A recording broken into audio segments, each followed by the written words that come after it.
राम हरे हरे।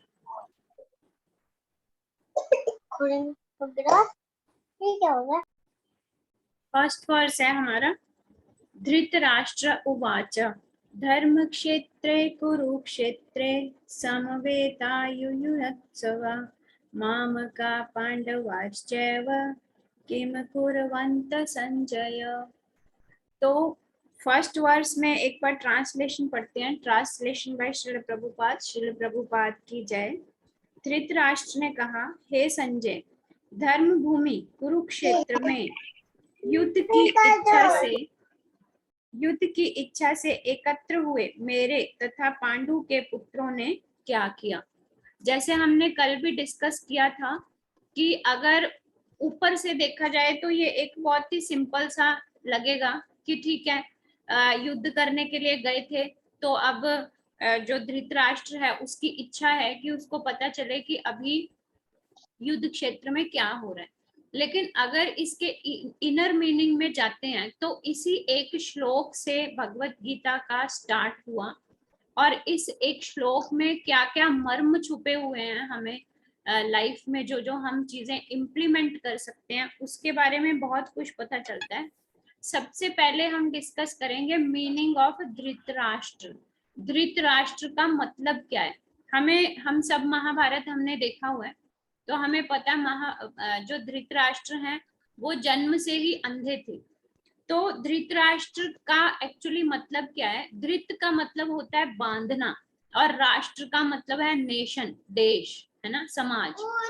तो जो भी राजा है उसका कर्तव्य होता है कि वो अपने राष्ट्र को, अपने नेशन को, अपने देश को बांध के रखे, है ना। वो कैसे बांध सकता है। न्याय उचित रूल्स एंड रेगुलेशंस बना के, किसी के भी साथ पक्षपात ना करके, अगर किसी के साथ अन्याय हुआ है तो उसको न्याय दिला के, जिसने कुछ गलत किया है उसको दंड देके, है ना। और राजा का कर्तव्य होता है कि वो जनता से कर वसूले, टैक्सेस ले, और उन्हीं टैक्सेस को फिर वो जनता के ही हित में लगाए। तो अगर ये काम राजा जो है करता है, और एक राजा की मेन ड्यूटी कि वो अपने पुत्र पुत्रियों और प्रजा को बिल्कुल समभाव से देखे, एक ही तरह देखे, वो राजा जो है एक अच्छा राजा माना जाएगा। और वो राजा के कर्तव्य जो है अगर राजा अच्छी तरह से निभाएगा तो वो होगा धृतराष्ट्र, जो कि नेशन को बांध के रखता है। लेकिन अभी धृतराष्ट्र जो है उसने अपने आचरण से क्या सिखाया। उसका जो आचरण था वो क्या था। हमें पता है कि धृतराष्ट्र क्योंकि जन्म से ही अंधे थे, तो इसलिए विदुर जी के कहने से कि वैदिक संस्कृति के हिसाब से अगर कोई भी व्यक्ति अंधा है तो वो सही तरह से राज्य कर नहीं पाएगा, तो इसलिए धृतराष्ट्र बड़े भाई होने के बाद भी उनको राज्य की प्राप्ति नहीं हुई। पांडु जी को राज्य मिल गया था। तो धृतराष्ट्र जो है उसी दिन से ही उनका जो स्वप्न था, चाहे वो गलत था चाहे सही था, यही रहा कि मुझे किस तरीके से राज्य की प्राप्ति हो। और पांडु की मृत्यु के बाद धृतराष्ट्र को फिर एक बार टेम्परेरीली राजा बना दिया गया। और अगर हम आज के टाइम पे देखें, युद्ध के स्थल पे देखें, तो जो युधिष्ठिर थे वो दुर्योधन से बड़े थे, और पांडु क्योंकि परमानेंट राजा थे और वो पांडु के ही पुत्र थे, तो इसलिए युधिष्ठिर के पास दोनों की दोनों मान्यताएं ही थी राजा बनने की। लेकिन क्योंकि धृतराष्ट्र आप कभी भी परमानेंटली राजा नहीं बन पाए, तो इसलिए उनकी इच्छा थी कि मेरा ही पुत्र राजा बने।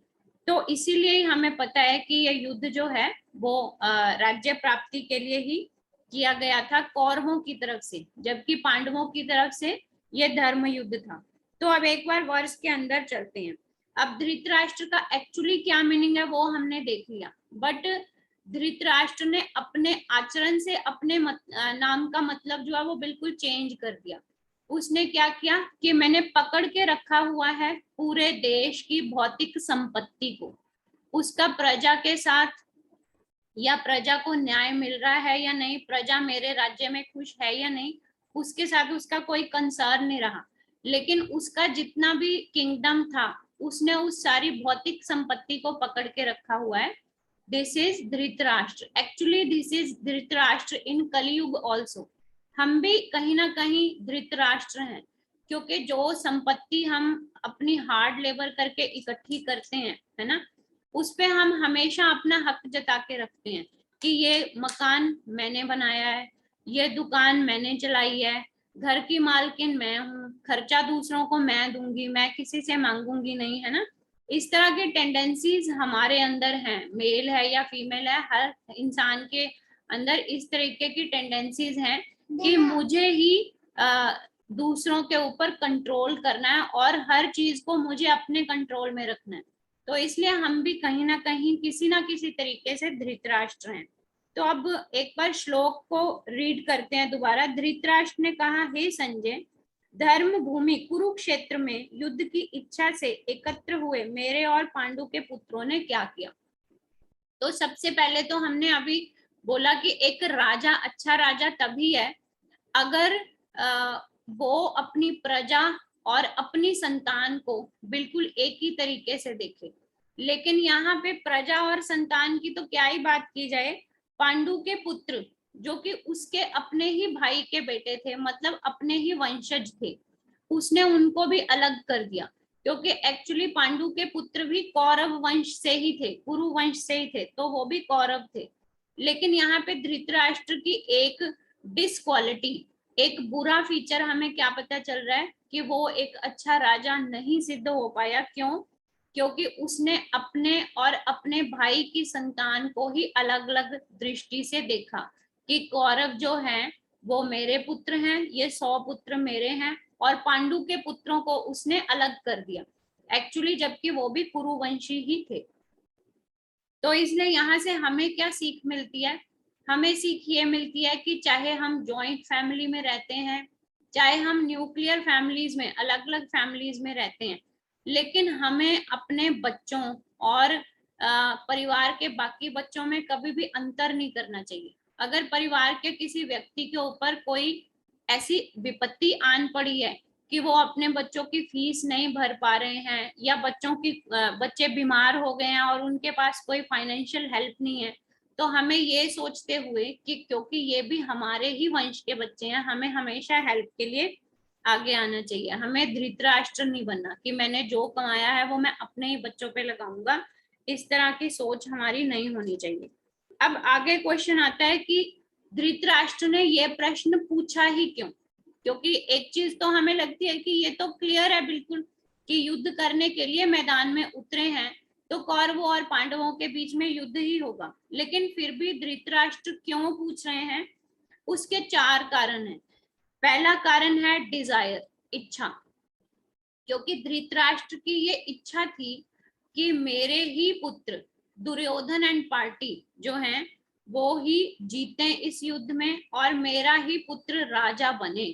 उसका कोई ये कंसर्न नहीं था, जबकि उसको पता था कि मेरा पुत्र दुर्योधन जो है वो अधर्मी है, उसके मस्तक में हमेशा अधर्म रहता है, और युधिष्ठिर महाराज के मस्तक पर हमेशा धर्म की स्थापना हुई है।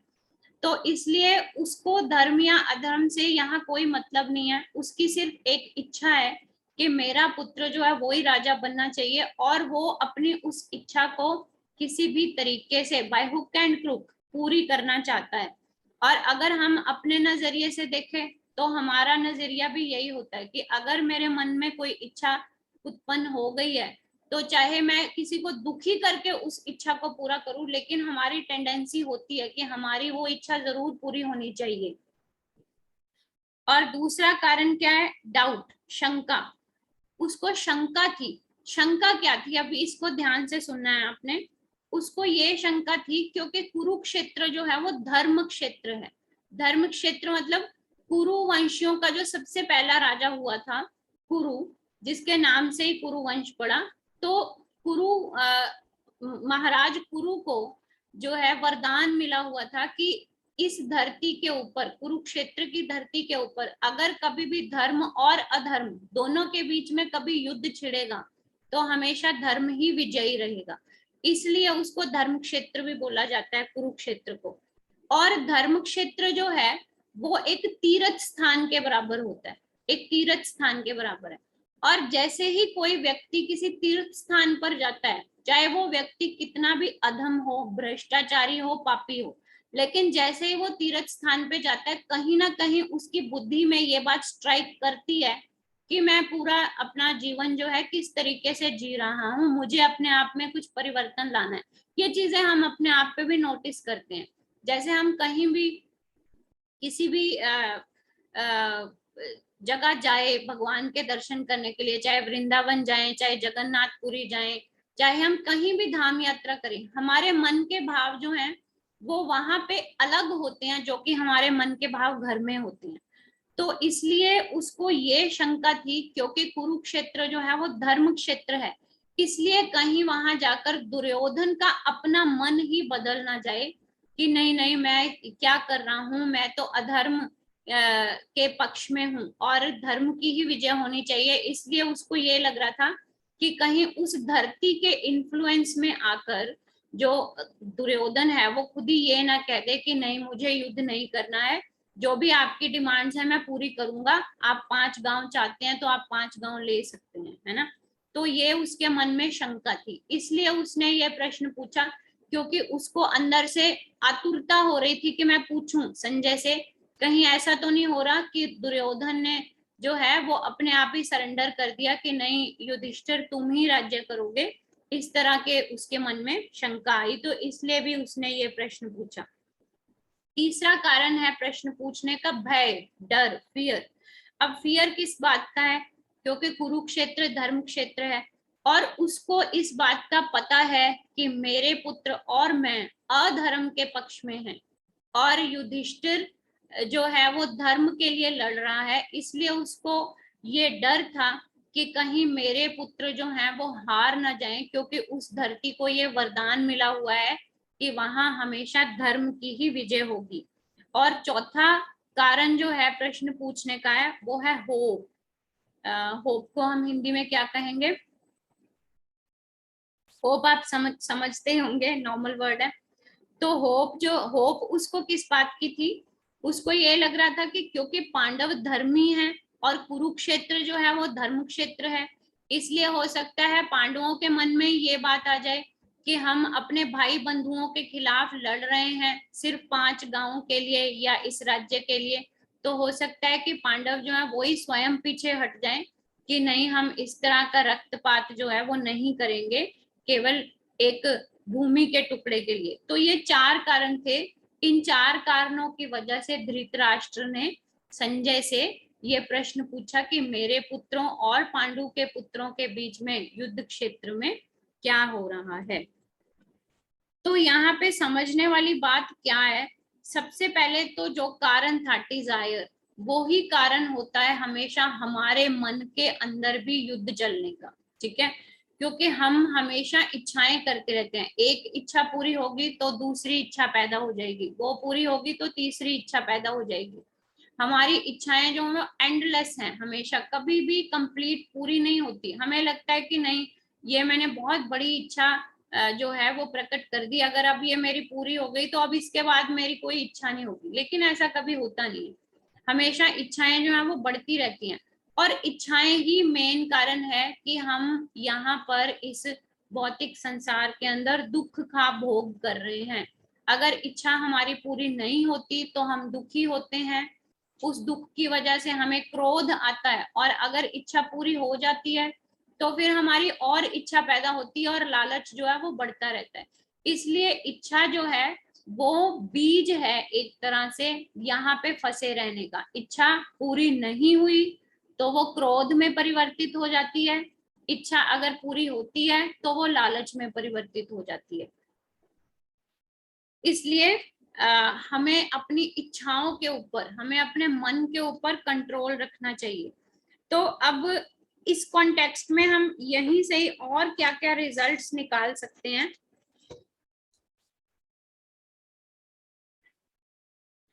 जैसे जो धृतराष्ट्र है उसको ये शंका भी थी कि कहीं युद्ध भूमि में जाकर जो दुर्योधन है उसके मन के खुद के भाव ही चेंज ना हो जाए, है ना। तो यहाँ पे हमें एक चीज समझनी है कि हमेशा जो संतान है वो अपने माता पिता से ही आचरण ग्रहण करती है ना। क्योंकि जैसे शुरू में ही मैंने बताया कि धृतराष्ट्र की खुद की इच्छा थी कि मैं हमेशा राजा बना रहूं और टेम्परेरी नहीं परमानेंटली राजा बनूं, है ना।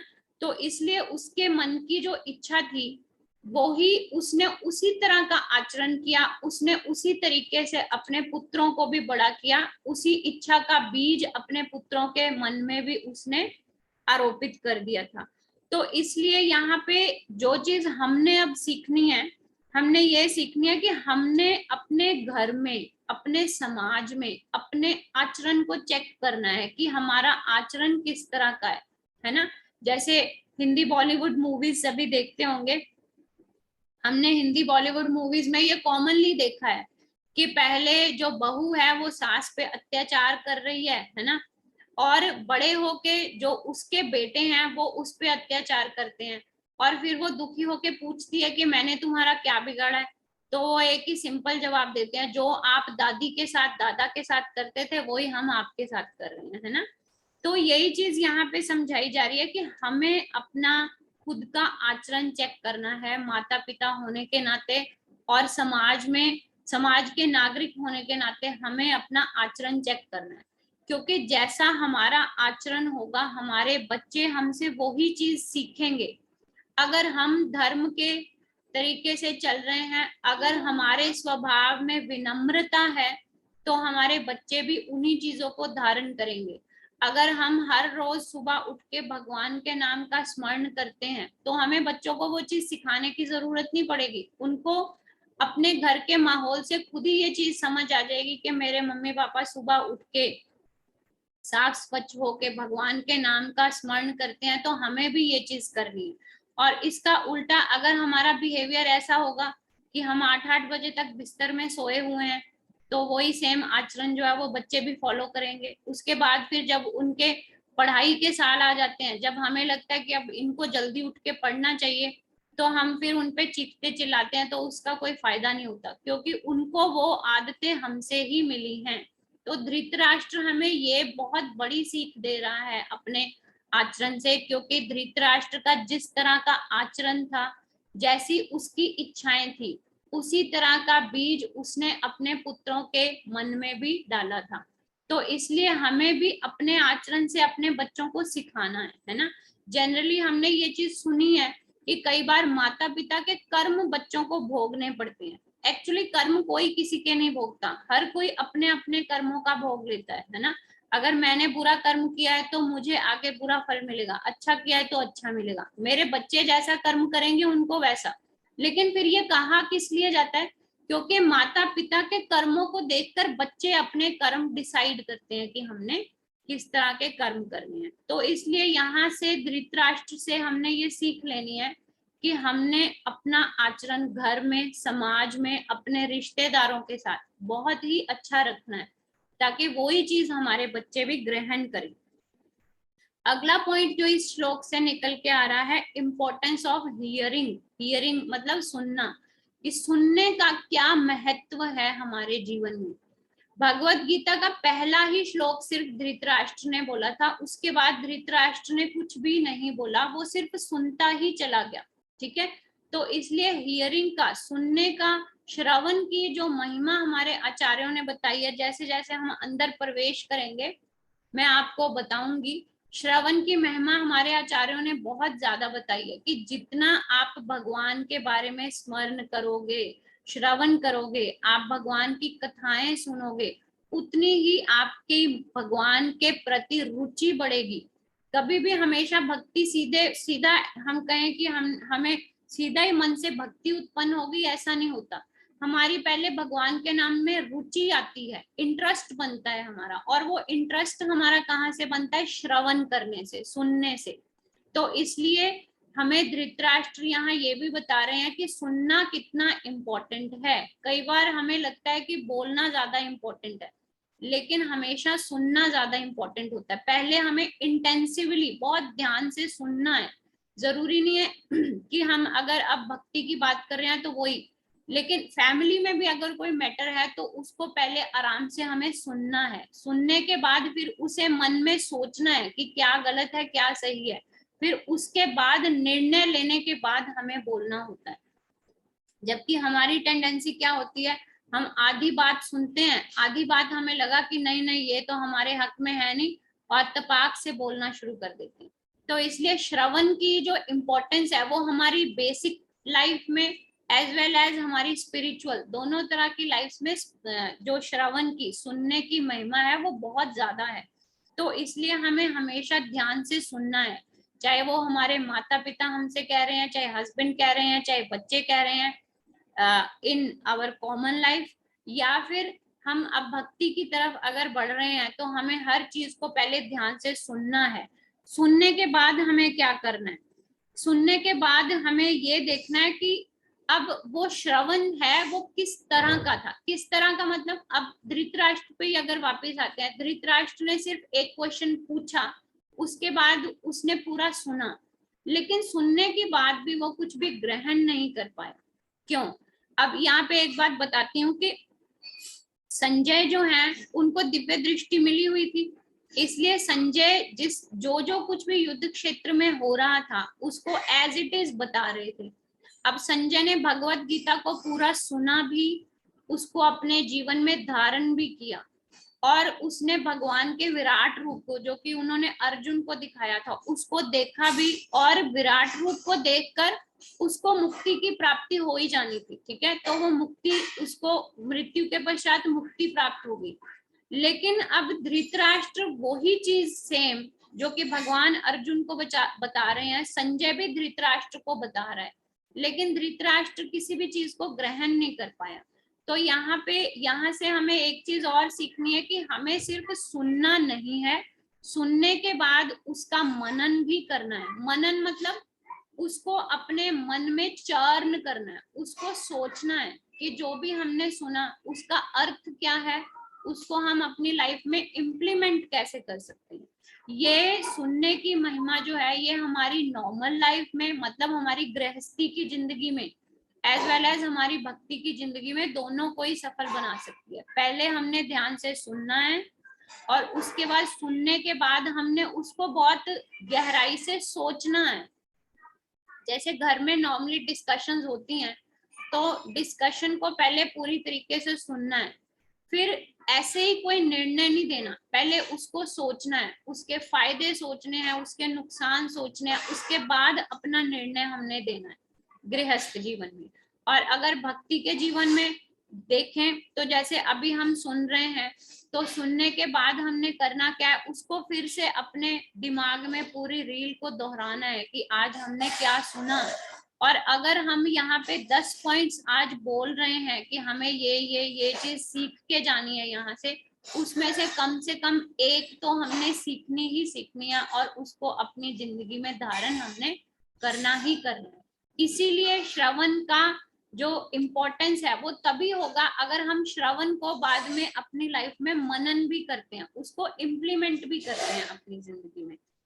अब नेक्स्ट पॉइंट जो यहाँ से हम निकाल सकते हैं, हमें कहाँ से सुनना चाहिए, किस सोर्स से हमें सुनना है, वो भी बहुत ज्यादा इम्पोर्टेंट है। अब संजय कौन थे? संजय जो हैं वो व्यास देव जी के शिष्य थे। व्यास देव जी जिन्होंने ये भगवत गीता को लिखा भगवान से सुनकर, हमने कल भी डिस्कस किया था। तो व्यास देव जी के शिष्य थे, और व्यास देव के शिष्य होने के नाते वो ऑलरेडी एक भक्ति में एक ऊंची पोजीशन पे पहले ही थे।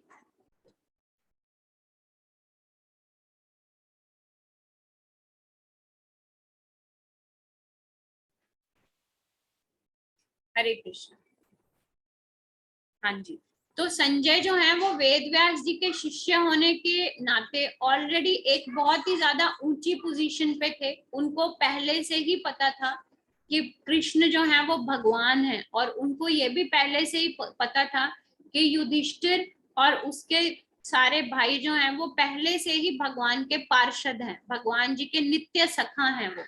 तो इसलिए हमें भी ऐसे ही सोर्स से सुनना चाहिए जो कि ऑलरेडी भगवान के प्रति शरणागत हैं, जो उनमें से कौन हो सकता है? गुरु। गुरु गुरु से हमें सुनना चाहिए।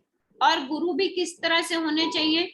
गुरु जो है वो भी गुरु शिष्य परंपरा से होने चाहिए। परंपरा मतलब कि एक पर्टिकुलर इंस्टीट्यूट से होने चाहिए। ये नहीं कि कोई भी जो है वो छोटी मोटी कथाएं कर रहे हैं भगवान की और कह रहे हैं कि ठीक है मैं आप लोगों को नाम दीक्षा देता हूँ, और हम वहां पे नाम दीक्षा ले लिया और हमने उनको गुरु धारण कर लिया।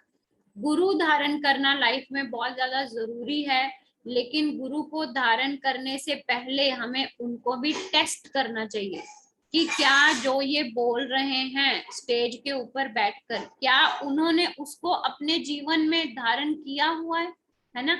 ये चीजें हमें पहले चेक करनी है। इसलिए कहा जाता है कि गुरु धारण करने के लिए हमें कभी भी जल्दबाजी नहीं करनी चाहिए। गुरु होना जरूर चाहिए लाइफ में, लेकिन गुरु को धारण करने के लिए हमें पहले गुरु के आचरण को देखना होता है कि वो लोगों के सामने जो चीज बोल रहे हैं क्या वो अपनी लाइफ में भी एक्चुअली उसी तरीके से आचरण करते हैं, तो वो एक सच्चा गुरु है ना। और गुरु जो है वो जो बोले वो वही बोले जो उन्होंने पहले अपने गुरु से सीखा है। ये नहीं कि अपने मत के अनुसार वो जो वैदिक स्क्रिप्चर्स हैं उनके मीनिंग्स को ही चेंज कर दें। आज के दौर में बहुत सारे ऐसे गुरु जो हैं, सो कॉल्ड गुरुज हैं, जो कि भगवान का जो संदेश है उसको एज इट इज देते ही नहीं, वो अपने तरीके से मोल्ड करके देते हैं। तो इसलिए हमें सुनना है गुरु से या गुरु परंपरा से आ रहे शिष्यों से, और ऐसे सोर्सेस से सुनना है जो कि हमें उसी तरह से संदेश को बताएं जिस तरह से भगवान जो है वो संदेश देना चाहते हैं हमें। And last one is importance of pilgrimage. तीर्थ स्थान की महिमा जो है इस श्लोक में बहुत ज्यादा एक इम्पोर्टेंट पॉइंट है, जो कि धृतराष्ट्र को जो शंका थी वो यही थी कि क्योंकि कुरुक्षेत्र जो है उसकी महिमा तीर्थ स्थान के बराबर है, इसलिए कहीं मेरे पुत्रों का जाके खुद ही हृदय बदल ना जाए कि हम युद्ध नहीं करेंगे, हम युधिष्ठिर को एज इट इज ही पूरा राज्य सौंप देंगे। तो ये इम्पोर्टेंस है तीर्थ स्थान की। तो अब तीर्थ स्थान की इम्पोर्टेंस को हम अपने जीवन में कैसे उतार सकते हैं? जब भी हमें लगे कि हमारा मन जो है वो बहुत ज्यादा विचलित हो रहा है, हमारे मन में बहुत ज्यादा बुरे गंदे विचार आ रहे हैं किसी के भी प्रति, वो कोई भी हो सकता है, हमारा पड़ोसी भी हो सकता है ना, हमारे खुद के बच्चे भी हो सकते हैं, हमारे सास ससुर भी हो सकते हैं, भाई बहन भी हो सकते हैं। कई बार हमारे माइंड में इतनी नेगेटिव एनर्जी इकट्ठी हो जाती है कि हमारा मन जो है वो हमेशा दुखी और क्रोधित रहना शुरू हो जाता है। तो उस टाइम पर हमें तीर्थ स्थान की महिमा के बारे में सोचना चाहिए। अगर हो सके तो हमें तीर्थ स्थानों पर जाना चाहिए, क्योंकि तीर्थ स्थान पे जाने से अगर वहां के पवित्र जल में नहाते हैं तो शुद्धि होती ही होती है, वहां पे हमारे मन की शुद्धि भी होती है, हमारे मन के जो विचार हैं वो भी शुद्ध होते हैं। बट यहाँ क्वेश्चन उठता है कि तीर्थ स्थान पर जाना तो हर रोज इजी नहीं है, लेकिन हमारे मन में तो हर रोज ही किसी ना किसी तरह के किसी ना किसी के खिलाफ नेगेटिव विचार आते ही रहते हैं। तो अब क्या किया जाए? ये तो है नहीं कि अब मेरे मन में एक सप्ताह हुआ है, एक हफ्ता हुआ है, मेरे मन में इतने ज्यादा विचार जो है दूषित हो चुके हैं किसी के प्रति, अब मैं तीर्थ स्थान पे जाके आ गया, 2-3 दिन ठीक रहा, फिर से मेरा मन जो है वो खराब होना शुरू हो गया। तो प्रैक्टिकली देखा जाए तो हमारे गृहस्थ जीवन में ये पॉसिबल नहीं है कि हम महीने में एक आधी बार तीर्थ यात्रा करें ही। तो यहाँ पे फिर उसका सॉल्यूशन क्या है? उसका सॉल्यूशन है अपने मन को ही हम तीर्थ बनाएं। वो किस तरह से बनाएं? रेगुलरली भगवान के बारे में कथा सुन के, भगवान की किताबें पढ़ के, जैसे भगवत गीता रेगुलरली अगर हम पढ़ेंगे, कृष्णा बुक रेगुलरली अगर हम पढ़ेंगे, प्रभुपाद लाइब्रेरी पर आप ऑनलाइन जाइए, आपको बहुत सारी ऐसी बुक्स मिल जाएंगी, कृष्णा बुक पढ़िए। कृष्णा बुक में प्रभुपाद ने इतनी इजी लैंग्वेज में भगवान श्री कृष्ण की जो लीलाएं हैं उनको लिखा हुआ है कि आप पढ़ोगे, आपका मन जो है, एक कथा को अगर सुबह उठ के पढ़ लोगे ना तो आपका मन पूरा दिन जो है बहुत ज्यादा खुश रहेगा। आपके मन में आलतू फालतू इधर उधर के कोई विचार नहीं आएंगे, आपके मन में एक पिक्चर चलती रहेगी उस चैप्टर की जो आपने पढ़ा है। तो इसलिए ये हमारे लिए पॉसिबल नहीं है कि हम हर रोज तीर्थ स्थान की यात्रा करें, लेकिन ये हमारे लिए पॉसिबल है कि हम अपने मन को तीर्थ बना लें या अपने घर को तीर्थ की तरह पवित्र कर दें। हर रोज सुबह उठ के भगवान का नाम स्मरण कीजिए। जब जब आपका मन खराब हो तो महामंत्रों का उच्चारण कीजिए। उससे क्या होगा, हमारे घर में भी वाइब्रेशन जब फैलेगी तो हमारा घर भी तीर्थ की तरह पवित्र हो जाएगा। तो this is the importance of तीर्थ, कि हमें तीर्थ यात्रा करनी है। और अगर वो नहीं कर सकते तो हमें अपने घर के सिंपली एक सॉल्यूशन है कि जब भी हमें लगे कि अब हमारा मन बहुत ही ज्यादा दूषित हो चुका है, मन हमारा व्यथित है, दुखी है, तो सिंपली एक काम कीजिए, सारी ड्यूटीज छोड़ दीजिए, 5 मिनट के लिए अपने घर के मंदिर में जाके बैठिए और माला फेरनी शुरू कीजिए। बहुत ही ध्यान से भगवान का नाम स्मरण कीजिए। आपका मन तभी शुद्ध, साफ और शांत हो जाएगा। तो वो घर का मंदिर जो है वो भी तीर्थ के बराबर ही है। तो यहाँ पे हमने कुछ लर्निंग पॉइंट्स लिए और आज हमने सिर्फ एक ही श्लोक कवर किया है। अभी हमारे पास 3-4 मिनट बाकी हैं मीटिंग एंड होने में। अगर किसी का कोई डाउट है तो आप पूछ सकते हैं। हरे कृष्णा।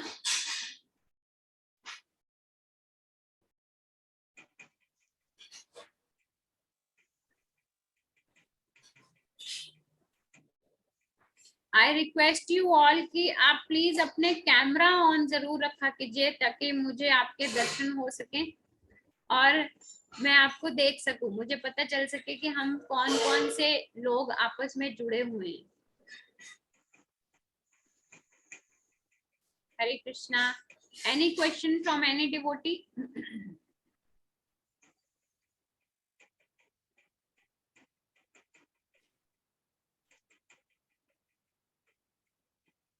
ठीक है, अगर कोई प्रश्न नहीं है तो हम मीटिंग को एंड करते हैं।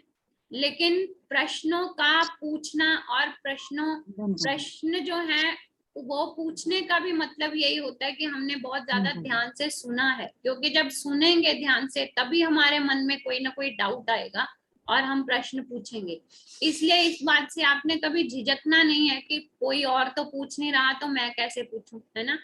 प्रश्न पूछना भी भक्ति का एक हम कह सकते हैं एक सीढ़ी ऊपर चढ़ने के समान है।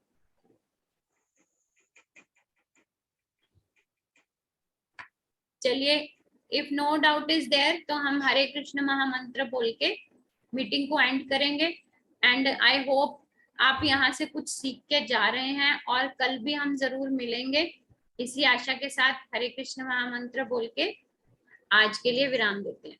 हरे कृष्ण कृष्ण कृष्ण हरे हरे, हरे राम राम राम हरे कृष्णा कृष्ण कृष्ण हरे हरे, हरे राम राम राम हरे राम राम राम राम। जय श्री कृष्ण।